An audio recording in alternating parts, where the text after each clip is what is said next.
Les restrictions liées à la pandémie de la Covid-19 ont impacté de nombreuses activités sur le territoire national et touchent particulièrement les personnes vivant avec le VIH, ces dernières étant prédisposées aux formes graves de la maladie à coronavirus.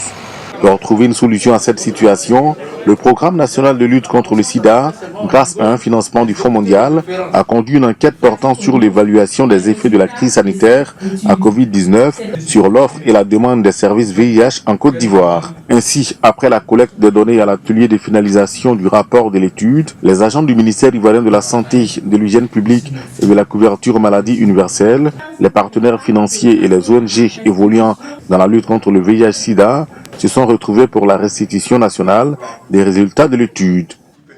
Les personnes vivant avec le VIH sont des personnes vulnérables. Donc nous devons évaluer ces conditions-là pour faire en sorte qu'on puisse avoir les actions concrètes vers ces personnes vivant avec le VIH pour les aider à mieux supporter la maladie dans ce contexte de pandémie de Covid-19. Les résultats de cette importante enquête sont jugés satisfaisants par l'ensemble des participants à l'atelier. Mais pour en arriver là, d'importantes stratégies ont été utilisées par des professionnels de la santé. Pour ce qui concerne donc les patients et l'apport que nous apportions, nous avons fait droit donc au plan de contingence que nous avons adopté. Et avec ce plan de contingence-là, nous avons fait en sorte que les médicaments soient disponibles.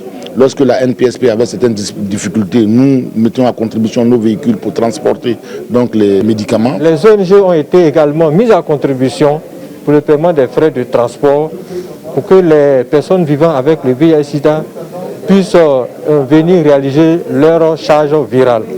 Le Programme national de lutte contre le sida entend mener bien d'autres actions visant à soutenir les personnes vivant avec le VIH-Sida en Côte d'Ivoire.